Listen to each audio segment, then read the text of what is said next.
Sou Adriana Buzelin e esse é o Dois Mundos, um podcast que ganhei de presente de um grande irmão, Lucas Penido, e do grande Henrique Portugal. E nós vamos falar de duas vidas, do antes e o depois, aquela virada de chave, a mudança que acontece na vida da gente, sendo proposital ou não, são as escolhas.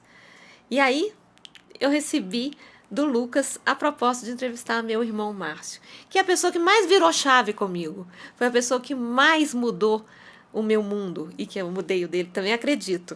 Mar, prazer te entrevistar. Eu tô tão feliz de te entrevistar, boa, é tão diferente. O mundo dá muitas voltas, né? Não dá, Mar? Dá muitas voltas. O prazer estar aqui, Lucas, querido. O Tunico, falar que o Tunico foi meu primeiro avalista quando a gente não tinha nem como pegar ônibus. E é isso que a gente fala, o mundo dá muitas voltas. Eu tô aqui, só posso falar a verdade, porque com a irmã que sabe a história inteira eu não vou poder mentir. Não dá pra mentir mesmo, tem que falar a verdade. E parabéns pelo programa. Obrigada, eu acho esse Mar. tema que vocês criaram sensacional, porque serve de incentivo. E tanta gente que passa dúvidas, né? A gente vive em dúvida. Ouvir histórias reais e como a pessoa lidou com determinadas situações inspira. E é para isso que a gente quer, né? Trazer, assim, várias histórias. Quando eu pensei, eu até falei com o Lucas falou, vamos chamar seu irmão? Eu falei, nossa, mas ele vai ser o primeiro? Mas nepotismo. Não, né? É nepotismo, não é mais do que natural. Uma pessoa que viveu comigo tantas mudanças. Né, Mar? Quantas mudanças a gente viveu junto? Tudo. Desde que eu nasci. Desde que você nasceu, porque eu sou 2 anos mais velha que você e não pareço. Tá vendo? Isso você não mudou, não. Não mudei. E o que acontece é que a gente estava até conversando antes aqui, que eu fui entrevistada pelo Lucas e pelo Henrique, no after daquilo, da gente, quando a gente começou a tocar piano, Mar. Como é que foi essa história, assim, que a gente teve o vovô Chico, papai, a gente sempre teve um piano na família. Como é que a gente, assim, da sua versão, que eu falei a minha, o lado do piano na sua vida? Eu lembro quando o vovô Chico ficava ensaiando lá na casa dele, né, lá na rua São Paulo, e eu ficava escondido debaixo do sofá, porque eu ficava impressionado com a velocidade da mão dele, criancinha. E um dia ele falou, eu sei que você tá aí, me pôs sentado no colo, e aquilo me encantou.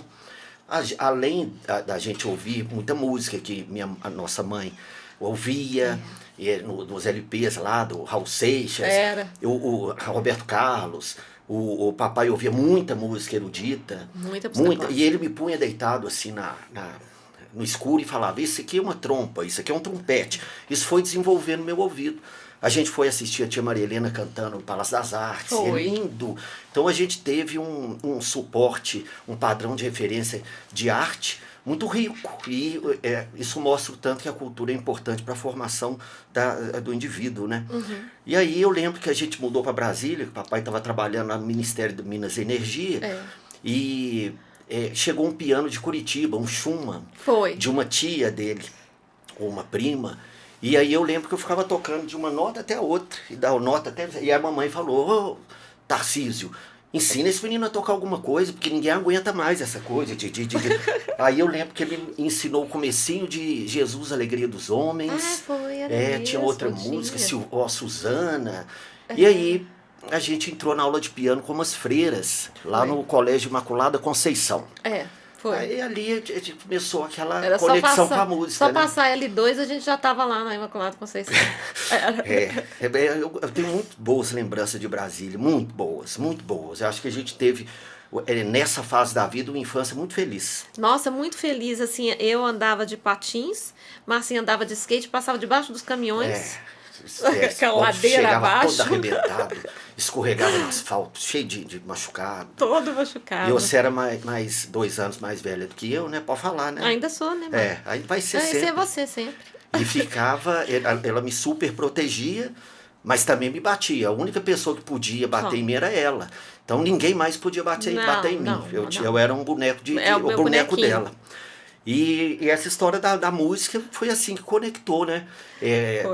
Desde o início até o piano, e aí vem a outra história. E você vê, Mark, na nossa história é muito engraçado, porque quando você chegou, você já chegou mudando minha vida, porque você já virou meu bonequinho. Sim. E você sempre foi mais tímido e eu muito mais extrovertida, né? É. Então eu era mandona, ia lá e falava, Marcinho, teve uma vez que a gente estava em Brasília, o Rui não o deixou, Rui. ele batia em todo mundo, né? O Rui não deixou você jogar futebol, eu fui lá, bati nos meninos todos, falei, vai jogar futebol aqui. Teve Então, Humberto que fez uma teve Humberto bobagem que lá fez... comigo, meu pai foi lá brigar. Foi, né? então eu era sempre meio tinha. super protegido. Super protegido, mas era pelo seu jeito, né, Mar? Mas aí nós começamos a tocar piano, não foi? A gente começou a tocar até piano juntos. Foi. A gente começou com aquele Bona, você lembra do Bona? Lembro. Era o Bona, a gente tinha que pegar os capa tempos vermelha. e entrar na aula mesmo. Demoramos a tocar o instrumento, né? E isso me frustrava muito. Era teoria musical. Eu sempre fui muito indisciplinado com escola, assim, com metodologia. Totalmente. Eu tinha que fazer do meu jeito. Mas aí, nessa, você passou muito à frente de mim, porque eu tocava coisas bem atrasadas e você tocava as partituras bem adiantada. A gente foi fazer, quando a gente voltou para Belo Horizonte, a gente foi fazer no conservatório uma apresentação. Você tocava músicas de um nível muito mais avançado do que eu.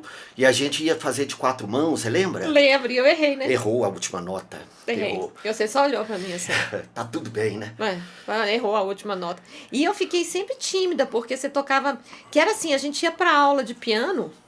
Ia pra aula de piano com a Beatriz Alami. Lógico, Beatriz. Né? Aí a gente ia pra aula de piano, chegava lá e eu tocava primeiro na minha aula, e você ficava sentadinho, não, dormindo. ficava dormindo, né? Era dormindo, né? É. Aí depois era eu que começava, aí você começava, depois... não, ao contrário, eu começava. E aí era muito engraçado, porque eu começava a ler partitura e suava no piano, suava.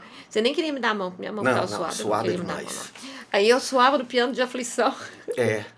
E você, depois que eu ia pra casa pra tirar as partituras, tava lá tocando. Eu decorava, né? Decorava, tocava. Eu decorava tudo. Num minuto. Porque eu trabalhava mais o ouvido do que a técnica. E eu ficava tirando música que eu ouvia que você ouvia. Alan Parsons, você colocava os LP. Queen, e eu ficava tocando as músicas conforme eu ouvia, e eu desenvolvi mais o lado do ouvido do que a técnica. O que eu não acho que é bom ou ruim, tinha que ter os dois, mas acabou que fui por esse caminho aí. E tinha Supertramp, né? Supertramp. Que a gente escutava muito, o Gênesis. Eu comprei os catálogos na época, eu tinha um songbook, aí eu ficava lendo, pegando o principal e o resto eu tocava igual o... E eu escutava aqueles também, né? Anita Baker, aquele pessoal todo que era mais George jazz. Benson. George Benson, era tudo jazz. Você pensa, Rick Wakeman, papai ouvia Rick Wakeman. Blues, aqueles álbuns de blues. A gente teve boa referência musical, né? Muito. Desde o Earth, Wind and Fire, que papai escutava. Mamãe, que era Roberto Carlos, que era muito mesmo. Chico Buarque, Roberto Carlos. Então a gente teve essa influência. Ivan Lins, Simone. Era. Tudo. Era mesmo. Eles ouviam muita música.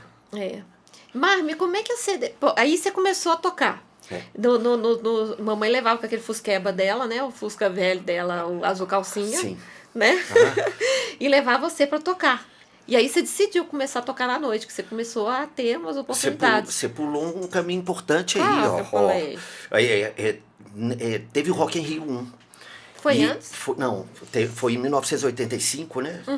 E eu tava com 14 para 15 e eu tava no Rio, na casa do tio Francisquinho. Exatamente. E passou o Yes, não era o Yes, era o White Snake. Tocando, e eu falei com o papai, falei, eu quero isso aí, eu quero fazer isso aí. Foi. Aí eu tomei uma risadaiada de todo mundo, mas aquilo ali virou uma chave maluca, que eu não sei explicar o que foi. Mas eu falei, eu não tenho escolha, eu sou isso aí, eu só tenho que alcançar esse lugar. E é uma espécie de obsessão, é uma coisa maluca, parece que eu já tinha vivido aquilo em algum momento, mas eu tava novo ainda não tinha alcançado. E eu cismei que tinha que ter uma banda. E aí começou a saga dos teclados. Né? Foi a saga dos teclados, que eu queria quase me matar, porque eu queria um sintetizador, eu queria me matar. Queria.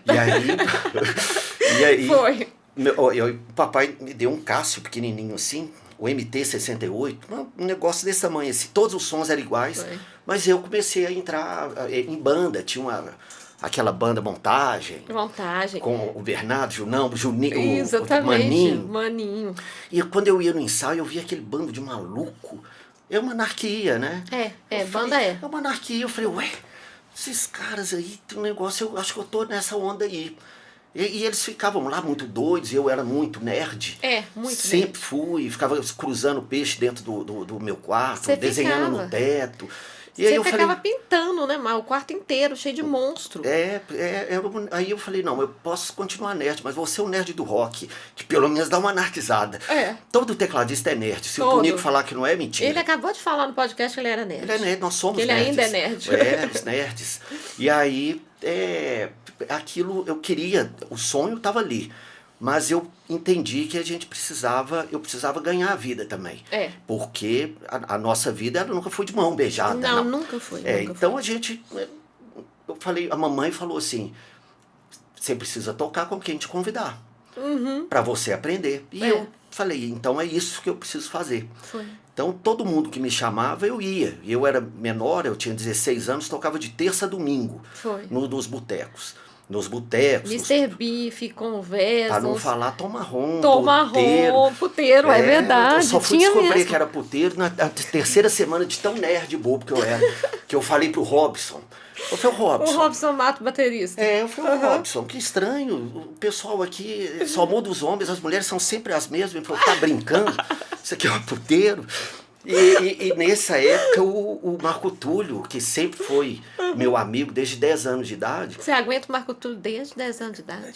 Eu sou o karma dele, ele é o meu. É o karma. É incrível. É uma situação karma. Muito. E aí ele ia lá e bebia meu cachê, uma garrafa de Long John, e comia meu sanduíche. E depois ainda falava, é isso mesmo, pelo menos você não está sozinho, tem que ter um amigo por perto. Olha que absurdo, gente! São histórias da que nossa isso, vida. Marco Túlio? Ele é danado. Aí essa história, eu sempre quis ter uma banda de trabalho próprio. É muito difícil quando você chega, quando as coisas não aconteceram ainda, e fala de uma coisa utópica dessa, Totalmente, né? totalmente. Você é uma porra louca, esse cara é um porra louca, isso é um sonho infantil, esse cara é um infantil, o que ele está falando? Ainda mais num país que não valoriza tanto a cultura feito deveria e o esporte. Então a gente tem muita dificuldade. Você vai para alguns países que a pessoa ganha bolsa de faculdade para poder formar music business. Aqui é assim, não tem muito ponderável, né? Ou dá certo ou não dá. Se é que dá certo, tem alguma... Aí, e eu sempre quis, e aí aconteceu Nossa, tantas bandas, de trabalho próprio, e me ajudou muito a conhecer os outros estilos, a tocar em barzinho, né? Foi quando... Teve Censura Livre. Que foi muito com o Bauchita. O Guinho, que era o baterista. Foi parar no manicômio depois. Parou no manicômio, tão louco que era o negócio. Nessa época, a mamãe, eu lembro que ela me levou lá de Fusquinha, lá na tribo de solos. Eu lembro. Eu com 16 anos, uma criança, porque 16 anos na minha época era criança. Só tinha hippie louco. Tudo louco. Mexendo com todo tipo de entorpecente. E eles me respeitavam. Porque eu era novinho. Então, chegou lá, era aquela... Pode falar aqui? Claro. Aquela maconhada sem fim. Eu olhei para a cara da mamãe e ela, com muita sabedoria, ela percebeu. Ela falou, vai meu filho, vai lá. Vai viver a sua vida. E eu ali ficava... Eu não fumava não, mas eu dentro da salinha... Quem estava ali ficava doidão. Mas o legal era que eram pessoas do bem. Eram os hippies, raiz. Que a mamãe fazia Belas Artes na Guinhar. Mamãe era hippie também, né? Totalmente hiponga. O sonho dourado da mamãe era ser hippie mesmo. Só que ela não conseguiu por nossa causa, né? Porque não dava para ter uma mãe totalmente riponga, né? Que ela tinha que trabalhar, né? Não, e ela saía às 5h30 da manhã, voltava quase 10 horas da noite, numa época da nossa vida, dando aula. Ela tá aqui nos bastidores rindo da gente. Dava aula e aqui, isso para mim também foi exemplo. Porque a pessoa que não tem medo de trabalhar. Não tem. Não. Então, ela e o papai, eles nunca tiveram medo de trabalho. Não, isso não. Então, isso me serviu como padrão de referência. E os pais, eles têm muita responsabilidade em muitas coisas que a gente nem sabe. Então, depois que você fica adulto, você reconhece. Igual aquela música do Renato Russo, né? Que depois que você vai entender que os pais, eles dão o que eles podem dar e que nem sempre é aquilo que você acha que você tem que receber. São crianças Né? como vocês. São crianças como vocês. Você O vai que você aprender vai ser quando você crescer. É muito bom isso, é muito bom. Amadurecer quando você vai ficando mais velho é bom. E como é que foi, Mar, de repente, assim, com todo esse... Eu lembro que você foi pro Rio, foram várias tentativas de bandas, né? E como que foi, assim, de repente, chegar no Jota? Eu lembro que eu me acidentei. Foi. Antes, que a gente tem que falar sobre isso, né? Assim, só dando um Claro. break na história, porque foi uma mudança de chave na nossa vida, né? Que mostrou, assim... Você teve muito novo encarar uma ruptura assim seríssima, né? Foi uma bomba atômica. Uma bomba atômica. Eu não tinha ainda, eu não tinha maturidade para entender o que estava acontecendo, mas quando você não tem nenhuma noção, você está no meio do caos. Não, você só vive Você o caos. só tem que continuar andando. Só tem. Como diz o Churchill. Você continua reto. E eu não sabia o que fazer, porque a gente não tinha nenhuma boia. Tinha. Não. Então a gente estava morando no barracão da vovó Márcia, lá no Esplanada. Era difícil. Foi junk, pesado, mas eu não conseguia deixar de acreditar que eu me negócio da minha banda, eu não tinha escolha, não é escolha, eu não tinha escolha, eu precisava. E eu lembro que a mamãe falou, não, vai dar certo sim. Qualquer palavra de incentivo, principalmente de uma mãe, assim, de um pai, eu me agarrei naquilo que ela falou, pode ir que vai. Eu ficava de madrugada esperando você acordar para poder te ajudar. Porque eu estava precisando fazer xixi. Ainda usava sonda. Era uma coisa dificílima, porque... e antes também, né, Mara? Eu tive que ir pro Sara Kubitschek. Sim. E você me acompanhou, e eu lembro de você fazendo ginástica, correndo nos corredores do Sara. Eu corria porque todo lugar que eu passava, alguém me pedia para passar sonda. Porque você tinha acompanhante, eles não. Então aquilo ali foi uma fase... E ficar livre dessa sonda foi uma loucura, foi dificílimo. Então e foi nesse lance, né, Mar, de acreditar, de você acreditar. Eu estava falando aqui com o Lucas e com o Henrique no podcast anterior, né, o After, e eu estava falando, é uma questão de você acreditar. Pô, você já está no caos, você já está numa situação tão difícil. Você só tem que entender que você tem que ser feliz, né, e tirar alguma coisa, ou você vai pro caos e vira uma merda danada, ou você vai pro lugar melhor, então você tem que pelo menos tentar. É o interno, né? O externo, às vezes, ele é o próprio inferno, mas o inferno interior, acho que ele é o pior. Você lê a Divina Comédia, é o inferno interior. O exterior, você sobrevive a ele, mas o seu interior não pode estar no inferno, porque senão já era, não interessa o que está ao redor. Mas eu tinha um negócio estranho, hoje em dia eu não sei se eu tenho uma certeza tão irresponsável feita eu tinha. Eu não tinha dúvida. Então eu não tinha um paradigma, eu não era pragmatizado que poderia dar errado. Então é uma certeza tão absoluta que ela chega a ser ingênua. Então eu tinha absoluta certeza que era isso que eu precisava viver, que era isso que eu era. Então, tem uma frase que fala assim, o mais difícil, o parto mais difícil que existe é dar à luz a si mesmo. Eu descobri que era isso que eu queria, eu não poderia fazer outra coisa. Eu lembro que até a pedido do papai, eu fui fazer estágio na Droga Farma. Ultra Farma? Não, Droga Farma. É Droga Farma, isso mesmo, Droga Farma. Eu ficava lá anotando tudo que acontecia nos setores. Eu lembro. Com máquina de e era terrível, era o caos aquilo ali. Só que eu peguei tudo aquilo que eu aprendi e levei pra banda. Falei, gente, a gente tem que se organizar. Ficava eu e Marco Túlio debaixo do ateliê da mãe do Marco Túlio, vendia colcha, ali no Shopping Sion. Eu atendendo o telefone, fechando o livro caixa para poder ver se pagava o hold, e ele assim, né, mas ia lá vender show no Drosófilo, no Bar Nacional. Então começou um trabalho de tentar transformar aquilo em negócio. Estava virando um negócio, né? Era uma micro startup. Se é que startup tem micro, mas era micro. Rogério, quando o Rogério entrou, a gente considera que foi o início da banda, apesar dela existir antes. Sim. Porque é a hora que aconteceu sinergia entre todo mundo. Paulinho e PJ sempre foram amigos. Eles vinham de outra banda, né? Vinham de outra banda, mesma história minha que Marco Túlio. Mesmo.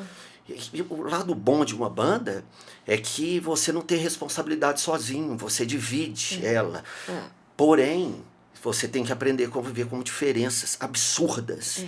Então, é muito mais desgastante do que as pessoas veem de fora. E é uma convivência constante, né? Eu acabei de chegar de uma reunião, sim, extremamente desgastante, que eu comecei a ter até síndrome de pânico, porque são opiniões muito diferentes da que eu tenho, e eu não posso convencê-los da minha opinião. Eu posso expor e eles pensar se vale a pena. Mas é muito difícil.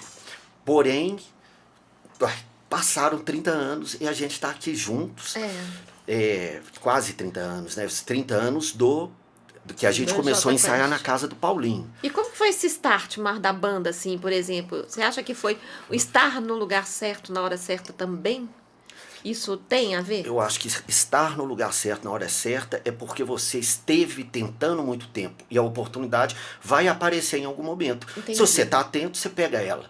Agora, passaram 13 vocalistas. Falar que então é sorte? Não, claro que não. Não, sorte, tem uma frase do Bukowski que fala assim, quanto mais eu trabalho, mais sorte eu tenho. É trabalho.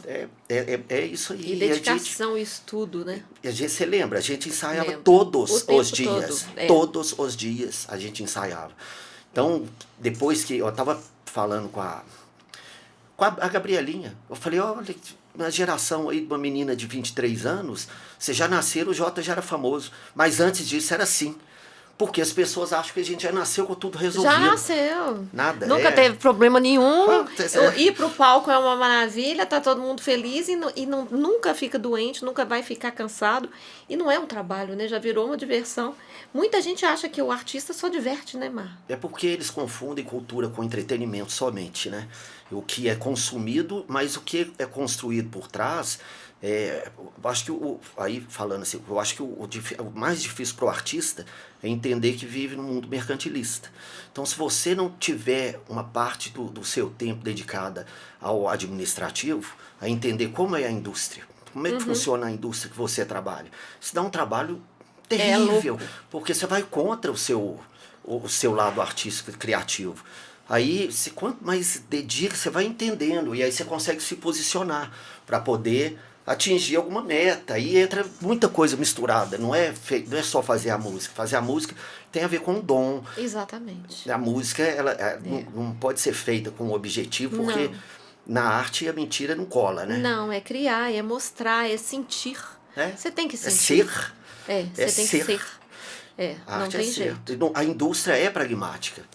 E eu vejo hoje que a indústria musical ela não tem artistas fazendo gestão. São burocratas e são algoritmos. Então você tem que entender que vai mudando. Veio do vinil, foi pro CD, depois foi pro MP3. Hoje não é mais produto, é serviço.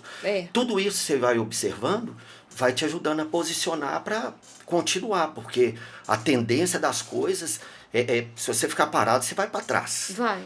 Então a gente tem que se movimentar para poder alcançar alguma coisa. E é isso que nós fazemos, nós 5, quase matando um ao outro. quase matando. E aí a gente consegue resistir, porque a gente tem esse mesmo objetivo ainda. E qual é a sensação, Mar, de ter feito a escolha certa? Pois é. Foi uma escolha que foi inerente também a ser escolha. Isso era você. Você tinha que ser. Era seu. Então é feito, você falou, você sentiu e de forma até parecia infantil que aquilo tinha que ser. Então era o seu caminho. Né? Parece algo assim que a gente até infantil pode falar destino, né? É um caminho, mas não foi só isso. Teve também um momento que você olhou lá no Rock in Rio e falou, eu quero ser isso. Eu quero estar ali, né? E aí hoje eu sei assim, o Márcio, depois de 30 anos de trajeto, muito mais de trajeto, né? Olha para trás e vê e fala assim, nossa, ainda bem que eu estava lá no Rock in Rio, naquele dia, e falei, é isso que eu quero para mim. Tem um livro, eu não sei se é do Rubem Alves, se chama Terminal. Não sei quantos casos, com nomes fictícios, mas as histórias são reais. Entrevistando, não sei quantas pessoas, 12, 15 pacientes que estavam finalizando a viagem aqui. Sim. Eles estavam realmente morrendo e eles concederam a entrevista pro Rubem Alves. Olha que legal. O Samitiba, eu acho que é Rubem Alves. Aí, todos de classe social, gênero, lugares diferentes, nacionalidades diferentes, todos que falaram que se arrependeram foi daquilo que não tiveram coragem. É. Então, isso. Isso resume muita coisa. É. Você conviver com a culpa de não ter tentado, eu não sabia que era tão difícil. Porque o meu pensamento era lúdico. Eu achava que era só aquilo ali. É muito mais complicado. Você pega um piloto de Fórmula 1, um atleta, e vê aquilo, entretenimento acontecendo, fala, é sensacional. O que está por trás é aquele momento. O que está por trás são anos de dedicação. Muito. Você dedica o quê? O que você pagou por isso? A sua vida. Você tem que deixar para trás muitas coisas, inclusive o convívio, né? Por exemplo, com a Gabriela. Foi outra mudança de chave.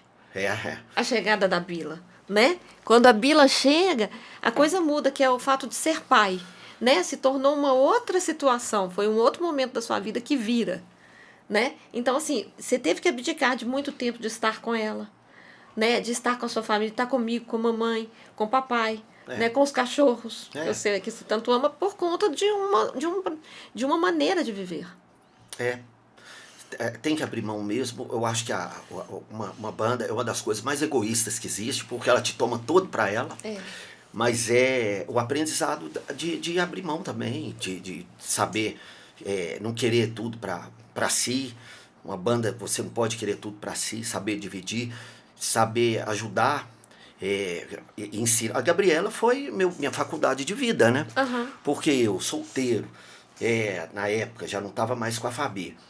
Chega aquela bolotinha lá para criar, e eu como homem vendo uma mulherzinha se formando naquele estilo de vida louco. Ela chegou a ter um pouco de ciúmes dos teclados, porque eu vivia nos teclados, mas ela foi entendendo. Ela foi entendendo tudo. Hoje é uma mulher formando em psicologia, cuida de autista, mora comigo. Então ela foi morar em São Paulo de novo. E voltou por escolha, né? Voltou. E ela vê o tanto que eu trabalho, ela vê o tanto que eu faço as coisas, e isso acaba sendo padrão de referência que a gente teve dos nossos pais. Exatamente. Repassando as coisas boas. O tanto que mamãe foi guerreira, que papai foi guerreiro, cada um da sua maneira, né? E você nem diga, né? Uai, nem diga. Eu tava falando que eu sou movida a desafio, e isso é desafio, né? Por exemplo, tudo na minha vida, quando eu fui mergulhar, que você falou comigo, você quer ser um avatar? Né? Foi. E eu falei, um dos grandes incentivadores da minha vida é meu irmão. Eu sou extremamente grata a ele, porque meu amor por ele é assim gigantesco, ele é incondicional. Sabe, e você tem um amor incondicional por uma pessoa, parece brincadeira, mas é verdade, é incondicional. É isso mesmo. Sabe? É aquele amor que você, não pelo que você faz por mim, mas por você ser meu bonequinho, por ser meu menininho, por ser aquele menino de cabelinho cacheado, e o baita orgulho, né, de ver você chegar onde você chegou, né? Mas não de chegar pelo fato de ser só, não é fama, é de ter conquistado um sonho tão bonito. Sabe, porque quando a gente conquista um sonho, quando a gente tem garra e abre mão de tantas coisas para chegar lá, é um exemplo muito grande, é uma inspiração. Às vezes nem é um sonho que você conquista, é você não ser derrotado.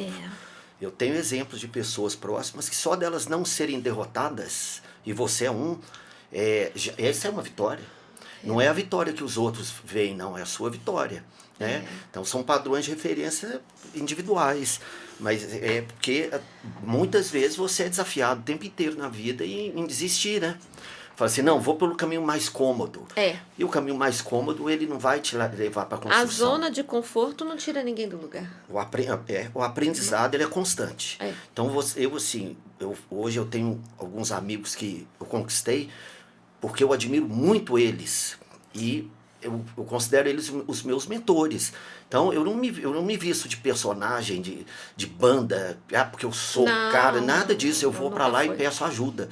Eu liguei hoje cedo para um amigo meu que eu achei ele um absurdo dentro do mercado fonográfico, que é o Gabriel Lopes, que tem me ajudado muito, e isso tem que ser reconhecido, e pedi ajuda. Falei, olha, eu estou em dúvida sobre esse tipo de formato, o que você acha? Já vai montar a apresentação? Então você está sempre pronto para aprender. Sempre aprendendo. Sempre aprendendo. É sempre disposto a aprender e mostrando e também é muito legal, né, Mar? Também, quando a gente chega num ponto, você passar essa representatividade para outra pessoa. Porque, por exemplo, você é uma representatividade da música, né? Então, assim, quando você fala, as pessoas inspiram e falam, poxa, mas se esse cara percorreu esse caminho e teve tantos percalços que eles nem sabem quais são, porque não foi tão fácil. Não é né? isso, isso não é para Sabe? ser vendido. A gente não está aqui para ficar vendendo as dificuldades Não. que a gente passou, né? Mas ao mesmo tempo, tantos percalços. E você chegar lá, quando você dá uma dica pequena que seja, a pessoa já traz isso como uma bagagem para ela seguir, né? Então eu vou te falar aqui, não é em primeira mão, mas é quase. Durante a pandemia, eu comecei a desenvolver pânico, porque eu estava faturando 17% do que eu recebia, e eu tenho minhas responsabilidades com minha família, né? E eu preciso dar segurança para minha família de alguma forma, para eu me sentir à vontade também. E eu estava casado, eu acabei separando e entrei em pânico, síndrome de pânico. Porque eu ficava pensando, meu Deus, o que eu vou fazer agora? Eu remei até aqui, estou 2 anos sem receber dinheiro. Comecei a vender o que eu tinha comprado, comecei a arrumar solução, e aí eu tive que voltar para minha essência. Quando eu comecei lá na Esplanada, com um sonho maluco. E aí eu falei, eu preciso achar aquela pessoa obsessiva. Aquele cara, aquele menino. O problema é quando você tem tempo demais para pensar. Eu tive, né? Aí fiquei pensando. Inclusive para limpar o teclado e toque total, né? Tudo. Eu ficava limpando o teclado o dia inteiro pensando. Aí eu falei, eu preciso entender por que no digital a gente ganha tanto, a indústria ganha tanto dinheiro e o artista não. E por que eu dependo de show? Eu não posso. Aí eu comecei a me inscrever em revistas internacionais. Fui me envolvendo com pessoas que trabalhavam com blockchain, que eu nem sabia do que se tratava. Acabei tendo o prazer de conhecer 2 caras sensacionais, o Henrique Mascarenhas, o Ricardo Capúcio. Criamos a Brother, a primeira empresa de tokenização de ativos musicais do Brasil. E tudo isso começou a me dar estímulo. Mas eu tive um insight muito louco. Eu falei assim, o que eu deveria ter falado para mim se eu voltasse no tempo e falasse comigo 30 anos atrás? Aí eu falei assim, eu falaria isso. Eu falei, gente, tá cheio de menino, tá cheio de março começando. Eu posso falar para eles. Aí comecei a procurar onde? Na comunidade. Sim. Eu queria montar uma banda de rap e tudo. Fui me envolvendo com essas pessoas, acabei tendo um aprendizado social absurdo de pontos de vista de pessoas que realmente têm carência no nível absurdo. Em todos os aspectos. Absurdo. E fui criando amizades verdadeiras, muito verdadeiras. E eles me colocaram uma lente muito diferente de enxergar a vida.